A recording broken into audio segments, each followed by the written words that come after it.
welcome back again to our Wednesday devotions. We are still using Henry Nouwen's because Henry Nouwen wrote a lot of devotions and we like pretty much all of them. I'm Kayla, the Youth Ministries Director, and this is... And I'm Megan Alden. Good to be with you for another week of devotions. Today's devotion is called God's Imagination, so I'm going to go ahead and read it.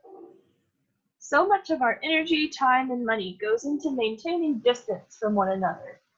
Many, if not most, of the resources of the world are used to defend ourselves against one another, to maintain or increase our power, and to safeguard our own privileged position.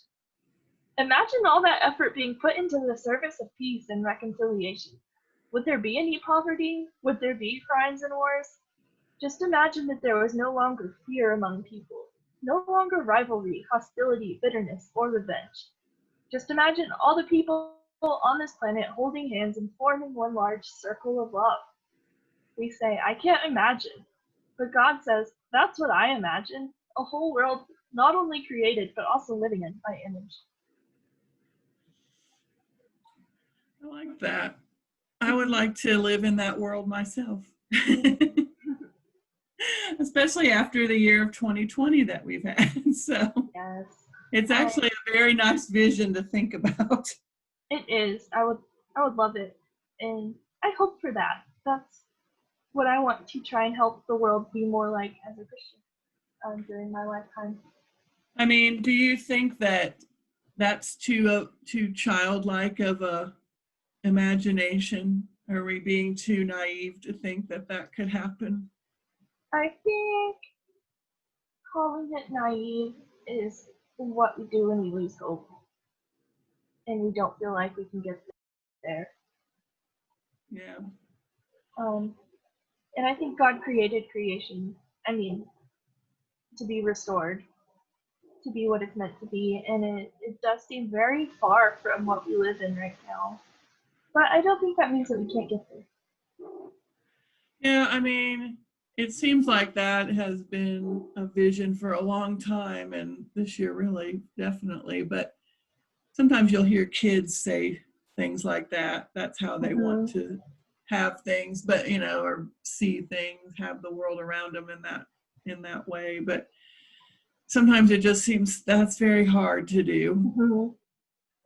And it's hard to, just sit down and see other people's ways of thinking about things and just being okay with that and still moving forward. So I hope that in the new year that can start to happen a little bit with everyone. And, I hope so. After we get through the Advent and Christmas seasons and,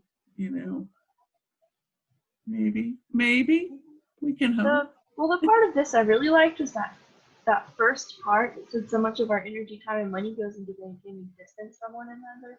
Not like social distancing, which we're used to hearing about right now, but as in just think of all the ways that we spend our time and our resources, like making things bad or trying to wall people off because we're scared of them, or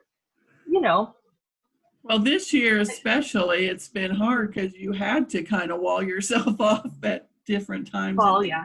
So that was hard, but I hope we can get past that and get back to a place where, we can open ourselves up a little bit more. I hope. But I like that reflection a lot. We can think of ways to use our resources and our time to do something better than just kind of break human relationships.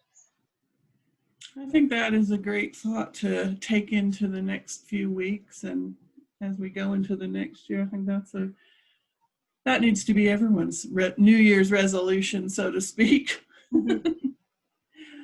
All right. Well, any final thoughts? I don't think I have any last thoughts. I think that's about it, and I think you all can take your brains and go think about the rest of it. Definitely. All right, everyone, we'll have a great week, and we will see you next Wednesday. Bye, everyone.